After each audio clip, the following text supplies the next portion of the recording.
सम्पूर्णमा नमस्कार। आज यो हामी प्रेस गर्दैछौँ र विशेष गरी पत्रकार महोदयलाई सम्पूर्णलाई हार्दिक धन्यवाद दिन चाहन्छु। तपाईहरु बिहानको समयमा यहाँहरु आइदिनु भएको छ,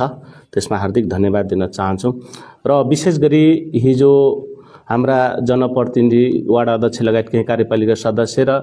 तपाईको राजनीतिक दल पार्टीहरुको एउटा कहीं गोप्य मिटिङ बसेर चाहिँ कार्यपालिकाको 46औं बैठकको केही कुरालाई कोड गर्दै उहाँहरूले चाहिँ मिडियाबाजी गर्नु भएको छ र यसको बारेमा मैले स्पष्ट पार्न खोजिरहेको छु। र विशेष गरी त्यसमा चाहिँ हामीले 46औं बैठकको एजेन्डा नभएको कुरा कसरी आयो, अनुगमन तथा सुपर्वेक्षण को समितिको विषयमा कसरी कुरा आयो भन्ने कुरा आएको छ। र यहाँलाई म के आग्रह गर्न चाहन्छु भने यो अनुगमन समितिको बैठकको एजेन्डा हामी कार्यपालिकाको 7औं नम्बरमा चाहिँ हामी यो प्रस्ताव पेश गरेका थियौं र सम्पूर्ण कार्यपालिका सदस्यज्यूहरुको मोबाइलमा चाहिँ यो एजेन्डा छ र सम्पूर्णले पनि यही ध्यान गर्न चाहन्छु। र विशेष गरी यो एजेन्डामा गइसकेपछि हामी पटक पटक यो टिकापुरको विमानस्थान अथवा टिकापुर एयरपोर्ट सञ्चालन भइसकेपछि र त्यसमा अनुगमन नगर्दिने समितिलाई हामी पटक पटक उहाँलाई जानकारी गराउँ, ध्यानाकर्षण गरायौं कि तपाईहरु छिटो अनुगमन गर्दिनु पर्यो। निर्माण व्यवसायहरु एकदमै इमानदारपूर्वक काम गर्दिनु भएको छ र हामी अहिले जहाज चलिसकेपछि थोरै अलि टिकापुरका जनप्रतिनिधिहरु पनि र स्थानीयवासीहरुको पनि सहयोग र पहलबाट यो भइसकेपछि अलिकता टिकापुरमा पनि विकासको बाटो खुल्यो है भन्ने किसिमको सकारात्मक सन्देश गइरहेको अवस्थामा र अनुगमन समितिले चाहिँ अनुगमन नगरिकन ठेकदार अथवा निर्माण व्यवसायलाई चाहिँ अप्ठ्यारो पार्ने काम गरिएको थियो र उहाँले पटक पटक हामी कार्यपालिकाको मिटिङ हुँदै तपाईको व्यक्तिगत रूपमा र उहाँले भनसुन हुने व्यक्तिलाई पनि भनेर चाहिँ तपाई के हो त, किन डराको भनेर सम्मको हामी चाहिँ उहाँलाई पटक पटक टाकेटा गर्दै तपाईको अनुगमन समितिले त्यो कामको अथवा विकासको काममा चाहिँ डिस्टर्ब गरेको कारणले गर्दा हामी त्यो समितिका सदस्यहरूलाई चाहिँ जस्तै नगर प्रमुखले टोकेको व्यक्ति भनेर हामी चाहिँ तपाईको त्यसमा पठाएका हुन्छौं र उहाँहरूले चाहिँ फेरि त्यो कुरा नमानिसकेपछि हामीले कार्यपालिकाकै मिटिङबाट एजेन्डाबाट नै बनाएर हामी उहाँलाई हटाउने काम गरिएका छौं। र विशेष गरी अब त्यसमा हामी यसमा किन गर्यो भन्ने क्वेशन पनि आउन सक्छ, तर हाम्रो कार्यपालिकामा हामी के गरेका थियौं भने लगभग 2079 साल जेठ 23 गतेको पहिलो बैठक हाम्रो कार्यपालिकाको बसेको थियो र त्यही बैठकबाट चाहिँ हामी तपाईको अनुगमन समितिमा सदस्य टोक्ने चाहिँ नगर प्रमुखको चाहिँ कानुनी व्यवस्था भएको कारणले गर्दा अब तपाईको एनमा चाहिँ व्यवस्था उपप्रमुख स्वतः त्यसको संयोजक हुन्छ भने तपाईको अध्यक्ष वा प्रमुखले टोकेको 1 जना महिला सहित कार्यपालिका सदस्य मध्येबाट 2 जना सदस्य भन्ने टोक्ने कानुनी व्यवस्था भएको कारणले गर्दा त्यतिखेर 2 जनालाई चाहिँ टोकेर र कार्यपालिकाबाट नै हामी पास गरेर अगाडि बढेका थियौं। र हो लाग्न सक्छ यहाँहरुलाई अब अस्तिको एजेन्डामा पनि कतिपय वार्ड अध्यक्षज्यूले कुरा उठाउनु भएको थियो, यो मेयर साहबको अथवा नगर प्रमुखको क्षेत्र अधिकार छ भने कानुनी व्यवस्था छ भने तपाईहरु चाहिँ यसलाई गर्नुस् भन्नु भएको थियो, तर एजेन्डा नबनाइदिनु होला। र किनकि हामी फेरि कानुनी रूपमा र कानुनी राय लिँदाखेरि र कानुनी सल्लाह लिँदाखेरि उहाँले चाहिँ फेरि हाम्रो विगतको जुन कार्यपालिकाको निर्णयलाई पल्ट्याइसकेपछि आखिर कार्यपालिकाबाट नै अनुमोदन भएको कुरा भइसकेपछि र कार्यपालिकामा त्यसरी पेश गरेर हामी उहाँलाई हटाएको कुरा पनि जानकारी गराउन चाहन्छु। र एउटा त्यो छ भने र अर्को कुरा हामी अब टिकापुरको एयरपोर्टसँग यो कुरा अलिकता आएको कुरा हो र यो विमान चल्ने अवस्था आइसकेपछि र चलिसकेपछि पनि उहाँहरूले चाहिँ विकासमा बाधा किन, तपाई टिकापुरको प्लेन चलेको खुशी या दुखी भन्ने क्वेशन मैले गरेको थिएँ। म खुशी पनि छैन, दुखी पनि छैन। यसको मतलब त एयरपोर्ट सञ्चालनमा आएको पनि दुखी हुने मान्छे यो त विकास विरोधी हो। हैन कम्तीमा त्यसलाई कसरी निरन्तरता दिने कसरी अगाडि बढाउने र ठुलो जहाज कसरी ल्याउने हैन त्यसलाई स्प्यान कसरी गर्ने भन्ने चिन्ता चासो राख्ने एउटा पाटो हो र त्यो झन्न भनिकन झन् तपाईको यो एयरपोर्ट चलेको पनि म दुखी छु भन्ने किसिमको प्रतिक्रिया दिने मान्छे त टिकापुरको बाढक हो र यो बाढक भइसकेपछि यो समितिमा बस्न त्यति सान्दर्भिक मैले देखेन नदेखिसकेपछि यो कार्यपालिकामा बहस छलफल डिस्कसन गरेर नै त्यो अनुगमन समितिबाट चाहिँ हटाएको कुरा म यहाँहरूलाई जानकारी गराउन चाहन्छु र अर्को कुरा र अब यहाँका सम्पूर्ण राजनीतिक दल पार्टीलाई पनि म के आग्रह गर्न चाहन्छु भने जुन तपाईहरु गोप्य रूपमा मिटिङ बसेर अथवा टिकापुरको विकासमा चिन्ता चासो राख्नु र जनप्रतिनिधि दबाब हाल्नु राजनीतिक दल पार्टीको एकदमै स्वाभाविक प्रक्रिया हो तर उहाँहरूले चाहिँ अब आफ्ना पार्टी अन्तर्गतका जनप्रतिनिधिलाई बोलाएर एउटा व्यक्ति विषय जाति लिङ्ग हैन तपाईको भेगीय क्षेत्रीय किसिमको चाहिँ संरक्षण गर्न थाल्नुभयो भने टिकापुरको विकास कसरी हुन सक्छ टिकापुर हामी विकासको रूपमा अगाडि बढाउँ भनेर जहिले पनि रात दिन 24औं घण्टा हामी खटिराखेका छौं बरु उहाँले आफ्नो जनप्रतिनिधिलाई तपाईहरु होइन है टिकापुरको विषयमा तपाईहरु एक ठाउँ एक ग्रुपमा भएर काम गर्दियो भएपछि पो मात्र टिकापुर विकास हुन्छ आज कति शान्त अनुशासित र मर्यादित टिकापुर बन्दैछ र फेरि पनि तपाईहरु खिचलो काम किन गर्नुहुन्छ बरु यो गोप्य मिटिङ नबसिकन डाइरेक्ट मेयर साहबसँग जाउँ बसौँ डिस्कसन गरौँ छलफल गरौँ के हो त वास्तविकता उहाँहरू विकास प्रतिको चासो र चिन्ता राख्ने ठाउँमा झन् आफ्नो जनप्रतिनिधिलाई भड्काउने हैन एउटा गुटबन्दीको सृजना गर्ने यस्ता किसिमका गतिविधिले गर्दाखेरि पनि टिकापुरमा यो विकासमा आघात पुर्याउँछ यही कुरा पनि म जानकारी गराउन चाहन्छु बरु यहाँ जब उतिखेर निर्वाचनको दौरानमा हुन्छ हो क्षेत्र भेगे जाति लिङ्ग हैन समुदाय हेर्ने कुरा एउटा पाटो त्यो निर्वाचनको बेलामा हो जब निर्वाचनले जनताले अनुमोदन गरेर गइसकेपछि जनताले पठाइसकेपछि जनताले म्यान्डेट दिइसकेपछि यो चाहिँ तपाईहरु मिलेर काम गर है भनेर चाहिँ जनताले म्यान्डेट दिएको छ चाहे त्यो नेपाली कांग्रेसबाट जितेर आएका जनप्रतिनिधि हुन् चाहे तपाईको एमालेबाट आएका हुन् चाहे तपाईको नेकपा माओवादीबाट आएका हुन् चाहे नागरिक उन्मुक्ति पार्टीबाट आएका हुन् सबैले चाहिँ तपाईहरु यो किसिमको जनताले म्यान्डेट दिएको छ र तपाईहरु मिलेर यो क्षेत्रको विकास गर भनेर म्यान्डेट दिइसकेपछि उहाँहरु यतातिर जानु पर्थ्यो तर त्यतातिर नगइकन तपाईको फेरि उस्काजनक र कतिपय राजनीतिक दल पार्टीहरुको व्यक्तिगत नितान्त प्रतिशोध साट्ने हिसाबले चाहिँ जुन यो कुराइरहेको छ यो टिकापुरको लागि बाढक तत्व हो र बाढक हो र विकासमा चाहिँ यसले बाढक बनाउँछ यो सधैँभरि टिकापुरको लागि आघात पुगाउँछ र विगत वर्षदेखि र अहिलेसम्म पनि यही परिधिको कारणले गर्दा टिकापुर पछाडि परिरहेको जानकारी गराउन चाहन्छु बरु राजनीतिक दल पार्टीहरूले यो गर्न सक्नुहुन्थ्यो यो एयरपोर्टको प्रक्रिया कालो पत्रेदेखि लिएर स्प्यान गर्ने कुरा र अहिले ट्विनेटर चल्दैछ भोलि ठुलो जहाज ल्याउने कुरा कहाँसम्म प्रक्रिया पुग्यो बरु सँगसँगै विकासको रूपमा जाउँ भनेर उहाँले गर्नु पर्थ्यो होला उहाँहरूको त तपाईको केन्द्रमा पार्टीको मान्छे प्रधानमन्त्री हुनुहुन्छ मन्त्रीहरू हुनुहुन्छ हैन उहाँले झन् यो इनिसिएसन लिएर चाहिँ अगाडि जाउँ भन्नुको छाट हो हैन आफ्ना मेरो पार्टीबाट जितेका जनप्रतिनिधिले अन्याय भयो हैन भनेर यस्तो किसिमको चाहिँ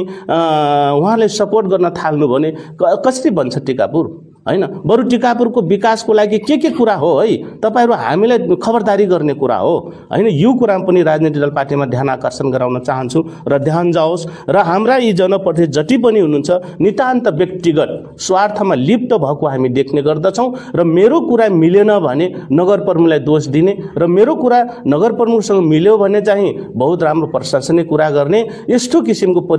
पार्टी अहिलेसम्म चलिरहेको छ र यसलाई टिकापुरवासीलाई म यही सन्देश दिन चाहन्छु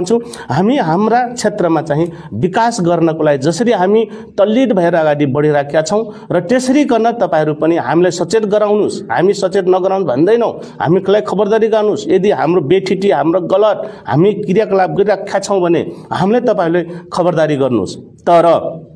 काम गर्ने सवालमा जसरी आज यी बाढक तत्त्वहरू आज टिकापुरको एउटा आघात पुर्याउने काममा काम गरिराखेका छन् त्यसलाई पनि सजग र सतर्क गराउन पनि सम्पूर्ण स्थानीयवासीलाई म यही बिन्ती आग्रह गर्न चाहन्छु र नहुने कुरा तपाईको आरोप विलेम लगाउने कुराहरू गरिरहेका छन् र यसले चाहिँ समग्र टिकापुरको विकास प्रति बाढक बन्दै गइरहेको छ यही कुरा पनि जानकारी गराए र तपाईको एउटा हामीले विभिन्न किसिमका अब जस्तै मङ्गलदीप प्रतिष्ठानको नाउँमा हामी विगत आबमा पनि तपाईको बजेट छुट्यायौं र यो आबमा पनि छुट्यायौं र अहिलेसम्म जग्गाको सुनिश्चितता हुँदैन त्यो फेरि अहिले तपाईको त्यो बजेटलाई पेन्डिङमा राखिराख्ने कुरा हुँदैन र किनकि त्यो बजेट हामी जब खर्च गर्छौं तब विकासको कुरा अगाडि देखिन्छ र फेरि भनेका छौं तपाईहरु जग्गाको सुनिश्चितता ल्याउनुस् हामी तपाईको मङ्गलदीप प्रतिष्ठान भनेको यो पनि एउटा गौरवनीय कुरा हो र यसलाई हामी नबनाउने कुरा हुँदैन बनाउँछौं तर जग्गाको सुनिश्चितता लिएर आउनुपर्छ र यदि जग्गाको सुनिश्चितता भएन भने त यो बजेट हामी अन्त्य कन्भर्ट गरेर चाहिँ विकासको काम अगाडि बढाउँछौं यही कुरामा पनि यहाँलाई जानकारी गराउन चाहन्छु र अर्को कुरा तपाईको हाम्रो अब विभिन्न किसिमका समस्याहरू छन् हैन अब यस्ता किसिमका समस्याहरूलाई हामीले सम्पूर्णले चाहिँ समाधान गर्ने र यसको उपायहरू खोज्ने कुरा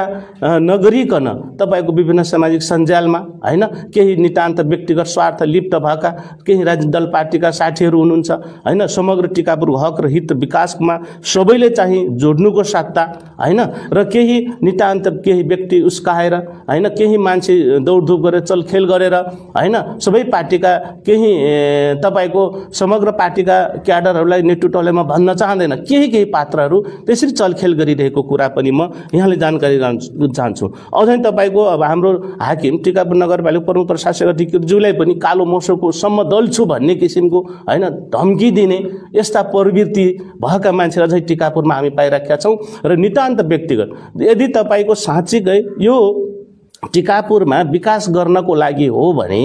हैन टिटी जनप्रतिनिधिले पनि हामी छलफल गरौं डिस्कसन गरौं र नगर प्रमुखले कहाँनिर बेठिटी सिर्जना गरेको छ कहाँनिर घाटा बजेट निर्माण गरेको छ अहिले तपाईको घाटा बजेटको रूपमा अपवाद हल्ला फिजाइराखेका छन् तपाईको गत आबको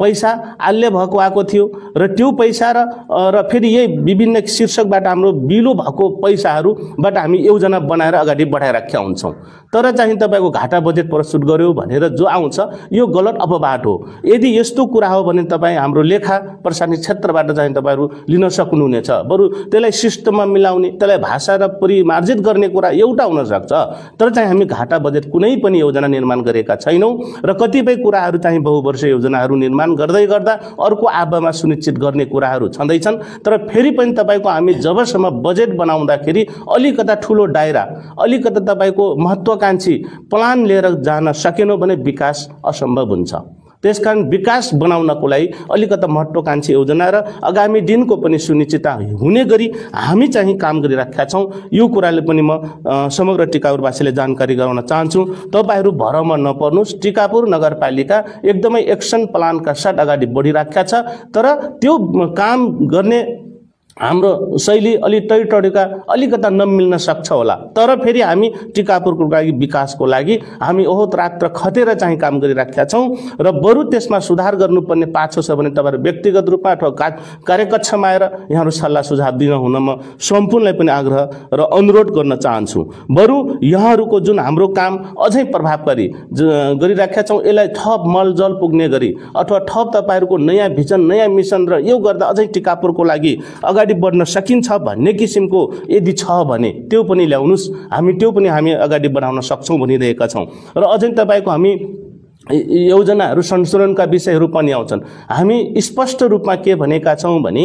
वाडा अन्तर्गतका बजेटहरू जति जति विनियोजन भएका छन् कार्यान्वयनमा नजाने बजेटहरू चाहिँ तपाई जुनसुकै आफ्नो वडा अध्यक्षले संशोधन गर्न सक्नुहुनेछ तर केन्द्रीय स्तरको बजेट चाहिँ कुन कार्यान्वयनमा जाँदैनन् त्यो बजेटलाई चाहिँ नगर प्रमुखले चाहिँ संशोधन गर्नुपर्ने भनेर चाहिँ हामी स्पष्ट रूपमा हामी त्यहाँ धारणा बनाएका छौं। मैले कहिले पनि वडा स्तरको बजेटलाई तपाई किन संशोधन गर्नुभयो किन अप्ठ्यारो पार्नुभयो किनकि त्यहाँको आवश्यकता के छ वस्तुगत आवश्यकता जनताको माग के हो त्यो अनुसार तपाई ल्याउनुस् है हामी त्यसलाई संशोधन गरिदिएका हुन्छौं। तर यहाँ केन्द्रको बजेटमा जब म मार्फत विनियोजन भएको बजेटमा पनि तपाईको यहाँ आफ्नो अनुकूलको भएन भने वडा अध्यक्षजीहरू कार्यपालिका सदस्यहरू अथवा राजनीतिक दल पार्टीहरू के गर्नुहुन्छ भने घेराबन्दी काम गर्नुहुन्छ। घेराबन्दी कामले टिकापुरलाई यो असफल बनाउने र तपाईको विकास भन्न टाढा गराउने यी जो गिरोह छ टिकापुरमा त्यो गिरोहलाई तपाई हामीले सम्पूर्णले चिन्नुपर्छ र अनि मात्र टिकापुरको विकास हुन सक्छ भन्ने कुरा पनि म जानकारी गराउन चाहन्छु र बाँकी यहाँहरूको जुन जुन समय सञ्जालमा देखिरहेका छौँ यी सबै कुरा तपाईँको यिनीहरू कुकथ्या हुन् हैन। यी जुन खेल्ने खेलाडीहरूलाई टिकापुरको अहिलेसम्म खेलिरहेका छन्, विगत वर्षदेखि तपाईँहरूको अहिले वर्तमानमा पनि त्यही मान्छे चलखेल गरिरहेको छ र यसलाई चाहिँ सजग र सतर्क हुन सम्पूर्ण टिकापुरवासीलाई म यही अनुरोध गर्दै बिदाउँछु। धन्यवाद, नमस्कार। त्यसमा तपाईँको सङ्गठन पार्टी भन्दा अरू पार्टी त धेरै भए, तपाईँकै पार्टीका साथीहरूको अब विशेष गरी हाम्रो पार्टीको आधिकारिक रूपमा यो नगरपालिका स्तरको नगरपालिकाको अध्यक्ष आएर त्यहाँ उपस्थित हुनुपर्ने थियो हैन। एकजना हाम्रो संस्थापक केन्द्र सदस्य अनावश्यक पार्टीको अनुशासन विपरीत उहाँले ओभरत्याग गरेर चाहिँ आएर नागरिक उन्मुक्ति पार्टी भनेर केन्द्रीय सदस्य तपाईँले देखिराख्नु भएको छ। अरू पार्टीको पनि केन्द्रीय सदस्यले त्यो विज्ञप्तिमा अथवा त्यो उपस्थितिमा तपाईँको सिग्नेचर गरेको देख्नु भएको छ। तर यहाँ नगर पार्टी छ, क्षेत्रीय पार्टी छ, उसको काम कर्तव्य हो, उसलाई आउने कुरा हो र तपाईँको नितान्त व्यक्तिगत इच्छा चाहना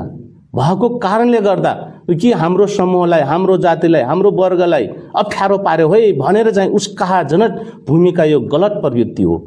यदि पार्टीको आधिकारिक मान्छे भइदिएको भए नगर अध्यक्ष हुनुहुन्छ, नगर अध्यक्ष आएर यहाँ उपस्थित हुनुहुन्थ्यो अथवा नगर इन्चार्ज हुनुहुन्थ्यो हैन। त्यो किसिमले जान्नु पर्थ्यो। यो कुरामा जानकारी गराए। तपाईको पार्टीको कार्यपालिका किन विरुद्धमा लाग्यो त्यसो हो? किन लाग्यो कार्यपालिका? त्यही भएर मैले किन लागे म पनि उहाँसँग क्वेसन के गर्न चाहन्छु भने तपाईको उले आफ्नो मेरो दलित समुदायलाई अथवा मेरो समूहलाई हैन, उले चाहिँ बरु उहाँले के भन्नुहुन्थ्यो, ल तपाईले मेयर साहबले सबैभन्दा बढी कार्यवाहक मेयर दियो,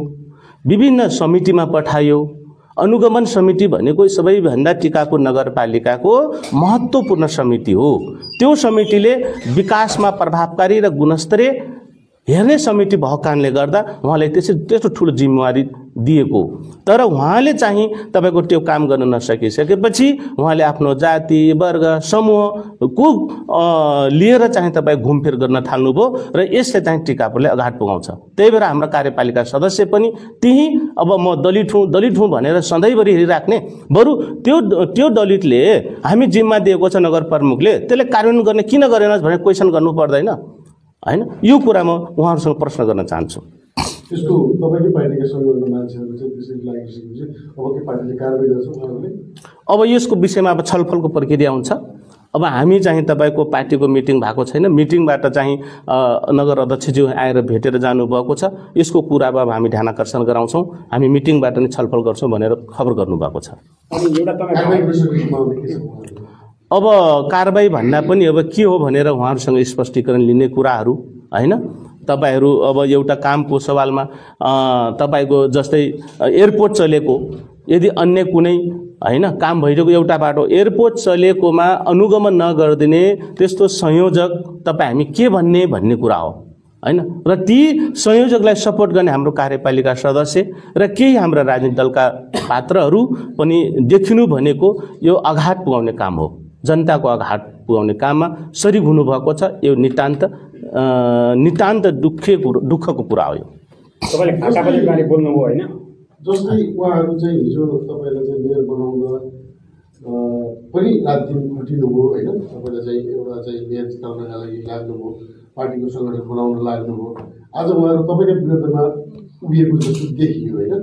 यो के तपाईँप्रतिको पार्टीको ट्र्याकभन्दा तपाईँ बाहिर गएको हो या उहाँहरूको के व्यक्तिगत स्वार्थ नमिलेको? यसमा नितान्त व्यक्तिगत स्वार्थ हो। जुन साथीहरूले हाम्रो पार्टी निर्माण, पार्टी स्थापना गर्नेदेखि लिएर सङ्गठन विस्तारसम्म लाग्नुभयो, उहाँलाई एकदमै हार्दिक धन्यवाद। तर फेरि पनि उहाँहरू हामी सधैँभरि सँगसँगै र सधैँभरि हामी अग्र मोर्चा भएर हाम्रो पार्टीमा काम गर्दै आइराखेका छौँ र नितान्त उहाँले जुन पात्रलाई हामीलाई भन्नुहुन्थ्यो हामी त्यसलाई अगाडि बढाउँथ्यौँ, जिम्मेवार पनि प्रदान गर्थ्यौँ र त्यो पात्रलाई पनि सबैभन्दा संरक्षण गर्ने र बढावा त दिने मै हुँ फेरि हैन। र उहाँहरूलाई जुन पोस्टमा पुगाउने काममा सायद मेरै भूमिकाबाट नै भएको हो। तर आज उहाँ चाहिँ नितान्त केही टाढा हुनु बित्तिकै मैले त्यो ठाउँ सधैँभरि मन्त्रालयमा त प्रमुख स्वकीय त बन्न सकिँदैन हैन। त्यसकारण त्यहाँबाट हाट्ने बित्तिकै र आफ्नो यताको अनुकूल व्यक्तिलाई चाहिँ फेरि यताबाट काम गर्न नसक्ने मान्छेलाई अब हामीले क्वेसन उठाउँदै गर्दा, ब्याग ल्याउँदै गर्दा उहाँले आत्तिहाल्नुपर्ने कुरा कुनै आवश्यकता थिएन। तर यो नितान्त व्यक्तिगत स्वार्थ र मेरो जाति मेरो वर्ग समूहलाई अन्याय भयो भन्ने किसिमको, बरु उहाँहरूको जाति वर्ग समुदायलाई नगर प्रमुखले कुन स्थानमा राखेको छ उहाँले क्वेसन गर्नु पर्थ्यो। तर त्यो स्थान पाउँदा पनि किन काम गर्न सकेनस् भनेर क्वेसन उहाँसँग गर्नुको साथ हो। झन् नगर प्रमुखसँग टेर्सिनु भनेको यो चाहिँ दुःखको कुरा हो। अब नगरका योजनाको अनुगमन चाहिँ के हुन्छ र यसमा सायद मैले अनुगमन जो समितिमा पठाएको छु उहाँहरूले सिग्नेचर नगरेको कुरा हामी पाउने गर्दछौँ, किनकि हामी उहाँले गर्नु नै भएको छैन। तर गरिहाले पनि र पार्टी यदि पार्टीको दबावले गरिहाले पनि तपाईको यो भोलिको दिनमा जति पनि हामी काम कारबाही अगाडि बढाइराखेका छौँ यो अगाडि पुर्याउने कार्य हुन्छ। यदि उहाँले पनि यही किसिमको जस्तै अघिल्लो समितिले गुणस्तरीय रूपमा अथवा प्रभावकारी र विकासको बाधक बनेर आउँछ भने हामी फेरि अर्को समिति चयन गर्छौँ। तपाईसँग त कार्यपालिकामा यो स्थिति हेरेर त बहुमत पुर्याउन गाह्रो छ। अब नेपालको संविधानमा स्थानीय पालिकालाई पक्ष विपक्ष बहुमत अल्पमतको कुनै संज्ञा दिएको छैन। केवल त्यस्ता प्रकृतिको जस्तै ऐन कानुन बनाउँदाखेरि नगरसभामा त्यो एउटा व्यवस्था गरिएको छ भनेर फेरि पनि तपाईको 51% भन्या छ। यदि दोस्रो पल्ट फेरि 51% आएन 25%ले पनि चाहे त्यो कार्यपालिकामा होस् चाहे नगरसभामा होस् त्यो अधिकार चाहिँ नेपालको संविधानले उल्लेख्य नीति बनाइदिएको छ। र फेरि पनि तपाईको म यो आग्रह गर्न चाहन्छु, नगर प्रमुख भनेको कार्यकारी हुन्छ। कार्यकारीले अधिकार दिएको छ र बैठक बोलाउने र बैठक समापन गर्ने उसको र एजेन्डा बनाउने, एजेन्डामा बहसमा छेड्ने काम पनि नगर प्रमुखकै अधिकारको कुरा हो। जस्तो मिसन अब तपाईले यो कुराहरु गरिरहँदाखेरि तपाईकै कार्यालयभित्रको लेखा अधिकृत 1.5 वर्षभन्दा बढी गइसक्यो कामकाज विहीन अवस्थामा एउटा पेन्डुलम बन्नु भएको छ हैन। अब तपाईँ कर्मचारीलाई व्यवस्थापन गर्न सकिराख्नु भएको छैन, उतातिर चाहिँ जनप्रतिनिधि व्यवस्थापन भइरहेको छैन। अनि विकासका कुराहरूमा तपाईँले धेरै बहसहरू गर्नुहुन्छ। एउटा कर्मचारी जो कार्यकारी पदमा छ आज उसको एउटा चाहिँ जिम्मेवारी विहीन भएर बसिरहँदाखेरि जनताले अपेक्षा गर्ने आधार चाहिँ कसरी पुर्याउन सक्छ? हो, त्यही भएर इच्छा शक्ति नभएका कर्मचारीलाई पनि हामी साइड लगाउनु पर्छ र इच्छा शक्ति र विकास बाधक हुने जनप्रतिनिधिलाई पनि हामी जनताले चिन्नु पर्छ। त्यही भएर हामी के भन्न चाहन्छौँ भने जति पनि काम कारबाही अगाडि बढिराखेका छन् तपाईको त्यो कर्मचारीप्रति यदि जनगुनासो आयो भने हामी त्यसलाई अधिकार दिन चाहदैनौँ। र फेरि पनि यो प्रशासकीय काम भएको कारणले गर्दा यो तपाईको म भन्दा पनि प्रमुख प्रशासकको आफ्नो क्षेत्र अधिकारको कुरा हो र उहाँले चाहिँ कर्मचारीलाई ब्यालेन्स मिलाउने, कर्मचारीलाई चाहिँ प्रभावकारी ढङ्गबाट काम कारबाहीमा अगाडि बढाउने पुरा नै प्रमुख प्रशासकीय काम हुन्छ। तर फेरि पनि म के भन्न चाहन्छु भने जनतालाई दुःख दिने, अप्ठ्यारो पार्ने हैन, सहजता परिस्थिति निर्माण नगर्दिने किसिमका छन् भने फेरि हाम्रो निर्देशन पनि त्यही हुन्छ। जनतालाई जबसम्म पहिलो र प्रथममा राखेर हामी केन्द्रबिन्दु बनाएर हामी काम गर्नुपर्छ। यदि त्यस्तो किसिमको अवस्था भने चाहे जनप्रतिनिधि होस् चाहे तपाईको कर्मचारी होस् हामी त्यसको बारेमा त्यो टिकापुरको प्लेन चलेको मेरो अनुकूलको कुरा हो। त्यो एउटा यहाँ जनताहरूको मागको कुरा हो। जनताको माग, स्थानीयको माग अथवा स्वर्गीय खड्ग बहादुर सिंहको परिकल्पना गरिएको त्यो विमानस्थान हो। आज यत्रो वर्षदेखि पनि चलिरहँदा अनि त्यो मेरो व्यक्तिगत नितान्त हो र यदि हाम्रो टिकापुर बन्यो भने म पनि बन्छु भन्ने धारणा बोक्ने मान्छे म हुँ। र यो मेरो अनुकूलको पनि होइन र मैले काम गरेको पात्र पनि होइन र मेरो आसेपासे मान्छे पनि होइन। केवल यति हो कि टिकापुरको जो राम्रो र प्रभावकारी काम गर्छ त्यो निर्माण व्यवसायलाई तपाईहरु दिनुस् है भनेर चाहिँ हामीले त्यहाँ अगाडि बढाएको पात्र हो। भनेपछि आज विमानस्थल चल्दैछ हैन। आज तपाईको विमान किन आज हप्तामा 3 चोटि चल्थ्यो आज किन एकचोटि चलिरहेछ भनेर यो क्वेसन गरेर आज राजनीतिक दल पार्टी अथवा हाम्रो कार्यपालिका सदस्यले हामीसँग त्यसको प्लान बनाउनु पर्थ्यो। तर फेरि पनि तपाईको यो विकासको काम छोडेर हैन नितान्त आफू सुरक्षित हुने, आफू अनुकूलको हुने हैन, आफूले कहाँ नाफा घाटा हुन्छ त्यहाँ मात्र टेर्सन खोज्ने यस्ता किसिमका मान्छे तपाईको टिकापुरको विकासको बाधक हुन्। त्यही भएर हामी यो कुरालाई त्यो समितिबाट बाहिर बोलाएको हो।